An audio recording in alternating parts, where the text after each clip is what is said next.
মাদারীপুরের শিবচরে পরকীয়ার কারণে একের পর এক স্ত্রী তার স্বামী ও সন্তান রেখে উধাওয়ের ঘটনা ঘটেই যাচ্ছে। গতকালও 4 বছরের সংসার ভেঙে একমাত্র ছেলেকে রেখেই মায়ের পালানোর অভিযোগে স্বামী, শ্বশুর, শাশুড়ি সেই সন্তানকে নিয়ে পুলিশের কাছে অভিযোগ করেছেন। শিবচর থেকে সাইফুল ইসলামের রিপোর্ট। এভাবে প্রতিনিয়তই শিবচরে কোনো না কোনো বউ পালিয়ে যাচ্ছে অন্য কারো সাথে।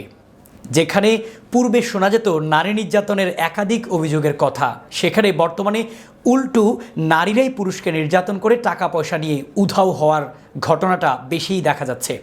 এর দায়ভার নারীরা নিজেই পালিয়ে প্রমাণ দিচ্ছে। সমাজ এখন কোথায় কোন দিকে যাচ্ছে বলাটা মুশকিল। বিয়ের মতো পবিত্র বন্ধনের মাধ্যমে যে সম্পর্কের সূচনা হয় তা বর্তমানে অনায়াসে ভেঙে যাচ্ছে পরকীয়ার কারণে।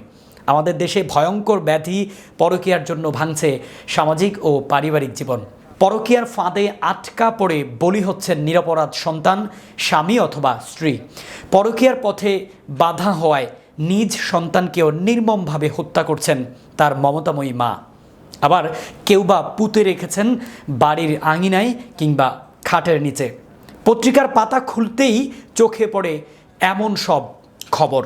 সুস্থ মস্তিষ্কের কোনো নারী পুরুষ পরকীয়ায় লিপ্ত হতে পারে না। পরকীয়া সম্পর্কে যেমন সামাজিক শৃঙ্খলা নষ্ট হয়, তেমনি পারিবারিক সম্পর্কে ফাটল ধরে। পরকীয়া নামের অসামাজিক ইসলাম বিয়ে বহির্ভূত সম্পর্কের অশুভ থাবায় বিপর্যয়ের মুখে সংসার ও পরিবার। সমাজের নিম্নস্তর থেকে উচ্চস্তরের সকল শ্রেণী পেশার মানুষের মাঝে এই ঘৃণ্য স্বভাব বিদ্যমান। ফলে স্বামী স্ত্রীর দুই পরিবারের সম্পর্কের টানাপোড়েনের সাথে সাথে তৃতীয় আরেকটি পরিবারের অশান্তির সৃষ্টি হচ্ছে। সমাজে ব্যাপক বিস্তরণশীল এই ব্যাধির জন্য দায়ী কে? শুধুই কি ব্যক্তি? হ্যাঁ, ব্যক্তির নোংরা মানসিকতার দায়বদ্ধতা অবশ্যই আছে, যার ফলশ্রুতিতে জঘন্য হত্যাকাণ্ড সংঘটিত হচ্ছে। অনেকে অশান্তি সহ্য করতে না পেরে আত্মহত্যার পথ বেছে নিচ্ছে। কিন্তু কেন? তার একটাই উত্তর, ভয়ঙ্কর ব্যাধি পরকীয়া। পরকীয়ার প্রাদুর্ভাব সমাজকে ধ্বংসের মুখে ঠেলে দিচ্ছে।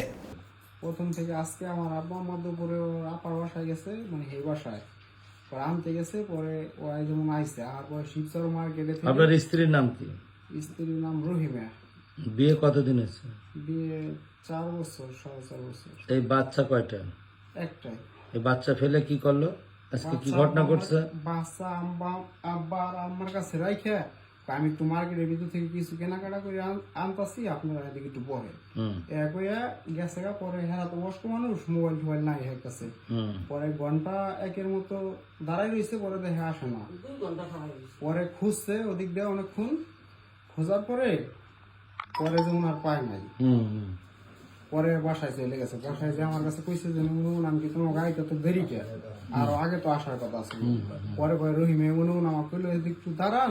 স্ত্রীর নাম কি? রহিমা। কে নিয়ে গেছিল? মানে কার কাছে রেখে গেছে? আপনার কাছে আছে? আমার কাছে আর এই যে ওর দাদা আর আমি দাদি। আপনার দাদি? বাচ্চাটা কি করে গেছে? কি করেছে? বাচ্চাটা নইয়া বউ নিয়ে আইসি।